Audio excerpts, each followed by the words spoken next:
Hello ചങ്ങര ഡ്രാഗൻ്റെ പുതിയ വീഡിയോയിലേക്ക് എല്ലാവർക്കും സ്വാഗതം. ഞാനങ്ങനെ അജിത്തിൻ്റെ പടം ഗുഡ് ബാഡ് അഗ്ലി കണ്ടേക്കുവാണ്. സിനിമ എങ്ങനെയുണ്ടെന്ന് ചോദിച്ചാൽ ഒരു ഫാൻ ബോയ് സംഭവം. ഈ സിനിമയിൽ ലോജിക്കിന് വരണ സാധനയെ നോക്കില്ല.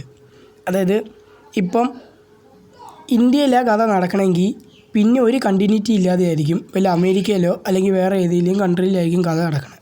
അതുകൊണ്ട് ലോജിക്കിന് പറയണ കാര്യം നോക്കല്ല്. ലോജിക്ക് ഒരു കൊപ്പയിലോ എല്ലാം ഇട്ടിട്ട് ഈ സിനിമ കാണുക. എൻ്റെ പൊന്നു മക്കളെ, പറഞ്ഞില്ലേ വിഷുവിനൊക്കെ കാണാൻ പറ്റിയ ഫെസ്റ്റിവൽ മൂഡ് പടം. വൈബിനെ കുറേ ഞാൻ അജിത്ത് ഫാൻസിനോട് ഇരുന്നാണ് സിനിമ കണ്ടത്. അതുകൊണ്ട് എനിക്ക് ഇതൊരു മാരക എക്സ്പീരിയൻസ് ആയിരുന്നു. ഞാൻ പറഞ്ഞില്ലേ ഫാൻ ബോയ് സംഭവം ഇങ്ങനെ വേണം ഒരു ട്രിബ്യൂട്ട്. കാരണം നമുക്കറിയാം അജിത്തിന് ഇപ്പോൾ 2 വർഷത്തേക്കൊക്കെ പുള്ളിക്കാരെ ഇടവേള എടുക്കുമെന്ന് പറയാനായിട്ട്, ഇനി പുള്ളിക്കാർ ഒരു സിനിമ ചെയ്യുന്നില്ലെന്ന് പറയാനായിട്ട്. അതുകൊണ്ട് പുള്ളിക്കാരെ വിചാരിച്ച് കാണും ഇനി 2 വർഷമില്ലേ, അതുകൊണ്ട് ഇനി എന്തെങ്കിലും ഫാൻസിന് നല്ല ഒരെണ്ണം കൊടുക്കണമെന്ന് പറഞ്ഞ് കൊടുത്തിട്ട് പോയൊരു സംഭവം. എൻ്റെ പൊന്നുമക്കളെ കിടിലൻ സിനിമ.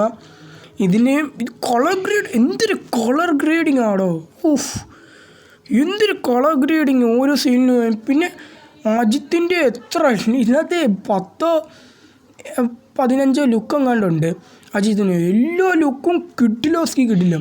ലാസ്റ്റത്തെ ഒരു ലുക്കുണ്ട് പുള്ളിക്കാരൻ്റെ. എൻ്റെ മോനെ ഞാൻ പറഞ്ഞില്ലേ ഫാൻ ബോയ് സംഭവം.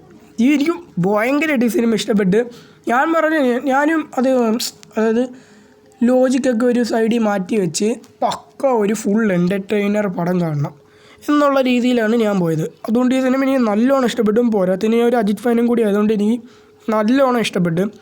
ഞാൻ ഈ സിനിമ ആരെങ്കിലും കാണാൻ പോകുന്നുണ്ടെങ്കിൽ എനിക്ക് അവരോട് പറയാനുള്ളത്, നിങ്ങൾ ലോജിക്ക്, കണ്ടിന്യൂറ്റി, പിന്നെ ഇതൊന്നും നോക്കാതെ ഒരു ഫ്രീ മൈൻഡ് നല്ലൊരു എൻ്റർടൈനർ കാണണം, നല്ലൊരു അടിപ്പടം കാണണം, നല്ലൊരു മാസ് കാണണം, നല്ല പക്ക തമിഴ് കാണണം.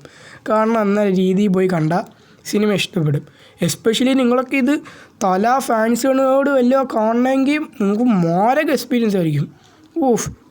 പിന്നെ ഈ സിനിമയിനകത്ത് ഒരു സൈലൻ്റ് എന്ന് പറയുന്ന സംഭവമില്ല. തുടക്കം തൊട്ട് അവസാനം വരെ ലൗഡാണ്, തിയേറ്റർ ബ്ലാസ്റ്റാണ്.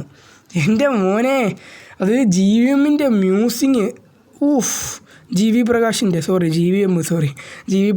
ആ മ്യൂസിക്, BGM, ഒരു പോലീസിൻ്റെ ഒരു ചേസിങ്ങുണ്ട് അജിത്തിൻ്റെ. അതിനകത്തൊരു സാധനമുണ്ട്, എൻ്റെ പൊന്നോ. ഞാൻ പറഞ്ഞില്ലേ, മാർക്ക് ആൻ്റണിയൊക്കെ കണ്ടിട്ടുള്ളവരാണെങ്കിൽ അദ്വിക് രവിചന്ദ്രൻ എന്ന് പറയുന്ന പുള്ളിക്കാരൻ ആരാണെന്ന് അറിയാം. കാരണം പുള്ളിക്കാരൻ്റെ സിനിമ രീതിയൊക്കെ എങ്ങനെയാണെന്ന് അറിയാം.